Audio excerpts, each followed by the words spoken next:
নমস্কার, তোমাদের সকলের প্রিয় পাঠশালায় আরো একটি নতুন ক্লাস নিয়ে হাজির হলাম তোমাদের সামনে। আজকে আমি তোমাদের সাথে আলোচনা করব দ্বিতীয় শ্রেণীর আমার বই প্রথম পর্বের 40 নম্বর পৃষ্ঠা থেকে। আগের কয়েকটি ক্লাসে আমি তোমাদের 39 নম্বর পৃষ্ঠা পর্যন্ত আলোচনা করিয়ে দিয়েছি। এখনো পর্যন্ত যারা সেই ক্লাসগুলি করোনি তারা অবশ্যই গিয়ে সেই ক্লাসগুলি করে নিও।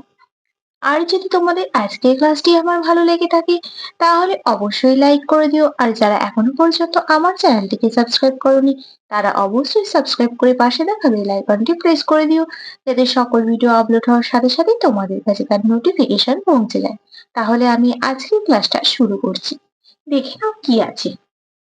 লিসেন অ্যান্ড সি, শোনো এবং বলো। দেখো এখানে আমরা কি দেখতে পাচ্ছি, অনেকগুলি তরমুজ দেখতে পাচ্ছি। আমরা সকলেই তরমুজ ইংরাজি জানি। তরমুজ ইংরাজি কি? ওয়াটারমেলন। এবার দেখো তোমাদের এখানে কি দিয়েছে, এই তরমুজ নিয়ে একটি ছড়া দিয়েছে তোমাদের।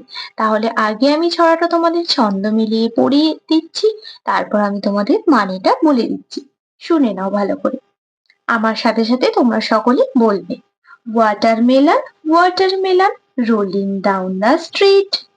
Watermelon, watermelon, stopped at my feet. আরো একবার বলে দিচ্ছি। Watermelon, watermelon, rolling down the street.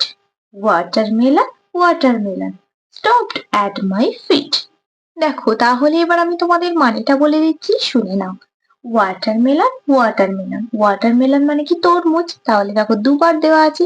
Watermelon, watermelon, তরমুজ, তরমুজ। রোলিং ডাউন দ্য স্ট্রিট, রাস্তায় গড়িয়ে পড়ছে। স্ট্রিট মানে কি? রাস্তায়।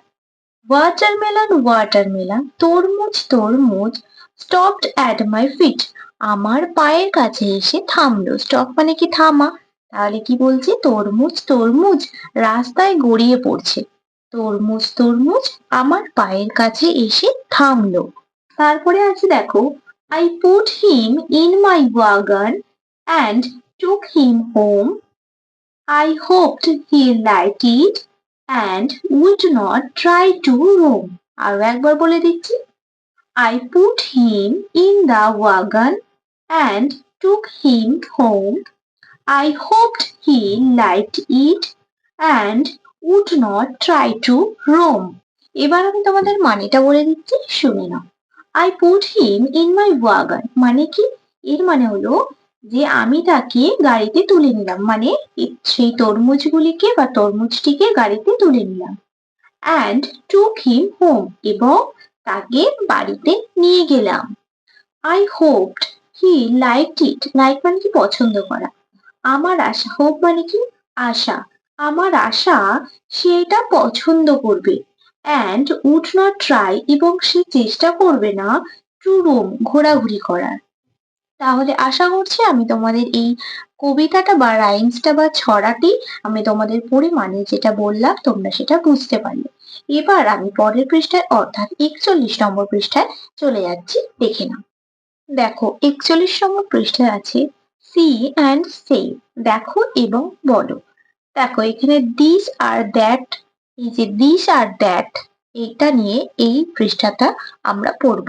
তাহলে দিস মানে কি আমরা জানি, THIS, দিস মানে হলো এই বা এটা।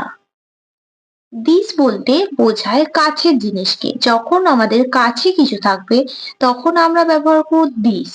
আর দ্যাট কখন ব্যবহার করব? যখন দূরের কিছু থাকবে, দূরের জিনিসের ক্ষেত্রে আমরা দ্যাট ব্যবহার করব। দ্যাট মানে হলো ওই বা ওটা। তাহলে বুঝতে পারলে যে দিস কাছের জিনিসের ক্ষেত্রে ব্যবহার করব বোঝাতে, আর দ্যাট ব্যবহার করব দূরের জিনিসকে বোঝাতে। তাহলে দেখো এখানে একটা বইয়ের ছবি দেখতে পাচ্ছি। এবার দেখো এই যে কাছে বলছে, এই যে এখানে কি বলেছে, হোয়াট ইজ দিস, এটা কি? দেখো এটা কাছের জিনিসকে বোঝাচ্ছে, দিস আছে, তাহলে এটা কি? বই। বই ইংরেজি কি? বুক। তাহলে তার উত্তরে আমরা কি লিখবো? দিস ইজ এ বুক, এই হয় একটি বই। তারপর দেখো এটা দূরের জিনিসকে বোঝাচ্ছে, হোয়াট ইজ দ্যাট, ওটা কি? দ্যাট ইজ এ বুক, ওটা হয় একটি বই। তারপর দেখো এখানে দিস আর দ্যাট দিয়ে কয়েকটি কোয়েশ্চেন দেওয়া আছে, সেই অ্যান্সার গুলো আমাদের এই নিচে লিখতে হবে। দেখো এখানে একটি ব্যাটের ছবি দেখতে পাচ্ছি। হোয়াট ইজ দিস, মানে এটা কাছের জিনিসকে বোঝাচ্ছে, কি লিখবো? This is a bat. তারপরে কি দেখতে পাচ্ছি? একটি সূর্যের ছবি দেখতে পাচ্ছি। এটা দেখো দূরে বোঝাচ্ছে। What is that? এটা বলার আগে একটা কথা তোমাদের বলে দিই যে বিশ্বে একটি মাত্র জিনিস যেটাকে বোঝায়, যেমন সূর্য, সূর্য তো একটি। সেই নাউনের ক্ষেত্রে মানে সেই সব নাউনের ক্ষেত্রে বসবে দা, TH দা। এ বা অ্যান কিন্তু বসবে না। যেই সব জিনিসকে মানে একটি বোঝাতে, যেমন চাঁদ, সূর্য, এগুলো তো একটি, তাই তার আগে বসবে কি? দা। দেখো এটা লিখলেই তোমরা বুঝতে পারবে। That is the sun. Sun মানে সূর্য। দেখো সূর্যের আগে কি বসালাম? দা বসালাম। এ বা অ্যান কিন্তু বসবে না, কারণ এটা একটি মাত্র জিনিস। তারপরে কিসের ছবি দেওয়া আছে? আমব্রেলা মানে ছাতা। What is this? এটা কাছের জিনিসকে বোঝাচ্ছে, তাহলে কি লিখবো? This is an umbrella. UMBRE an কেন বসলো? আমি তোমাদের আগেই বলে দিয়েছি যে অ্যান কেন, কখন বসে, কেন বসে। দেখো এখানে ইউটা কি? ইউটা তো ভাওয়েল, ভাওয়েলের আগে কি বসে বলেছিলাম? অ্যান বসে। তাই যেহেতু ইউটা ভাওয়েল, তাই তার আগে বসিয়ে দিলাম an. This is an umbrella. দেখো এটা যেমন বললাম যে একটি মাত্র জিনিস বসেছে, দা ব্যবহার করা হবে। আর এখানে এ বসেছে, এটা তো কনসোনেন্ট বিটা, তাই তার আগে এ বসেছে। এগুলো কিন্তু তোমরা একটু মাথায় রাখবে, এগুলো কিন্তু কেউ ভুল করবে না। তারপরে কিসের ছবি দেখতে পাচ্ছি? একটি গাছের ছবি দেখতে পাচ্ছি। দেখো দূরে গাছটি আছে।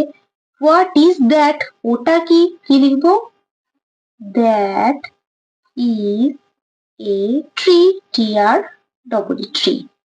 তারপর দেখো কি দেওয়া আছে? A telling sentence starts with a capital letter and ends with a full stop. এটার মানে হলো যে যে বাক্যে কোনো কিছু বলা হচ্ছে তার শুরুটা হবে ক্যাপিটাল লেটারে মানে বড় হাতে, এবং ends with a full stop, এবং শেষে হবে ফুল স্টপ। যেমন দেখো এখানে একটি বাক্য, দিস ইজ এ ব্যাট। দেখো এর শুরুটা কিন্তু ক্যাপিটাল লেটার হচ্ছে আর শেষে দেখো ফুল স্টপ হচ্ছে। এই বাক্যটা দ্বারা তো কিছু বলা হচ্ছে, যেমন দিস ইজ এ ব্যাট, এই হয় একটি ব্যাট। তাই দেখো এর প্রথম লেটারটা আছে ক্যাপিটাল লেটারে, আর দেখো ব্যাটের পর আছে শেষে মানে ফুল স্টপ। তারপরটা আছে দেখো, an asking sentence starts with a capital letter and ends with a question mark.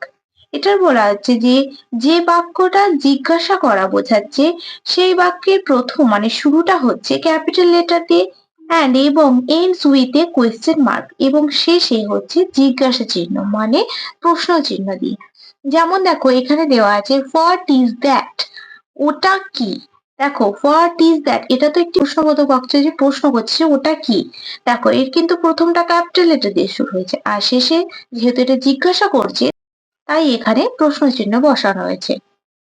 তাহলে আশা করছি আমি তোমাদের 40 এবং 41 নম্বর পৃষ্ঠাটা বোঝাতে পারলাম। যদি তোমাদের কোনো সমস্যা থাকে তাহলে আমাকে কমেন্টে জানিও। তাহলে আজকের ক্লাসটা আমি এখানেই শেষ করছি। খুব তাড়াতাড়ি আরেকটি নতুন ক্লাস নিয়ে হাজির হবো তোমাদের সামনে। তোমরা সকলে সুস্থ থাকবে, স্বাভাবিক থাকবে। সকলকে অসংখ্য ধন্যবাদ।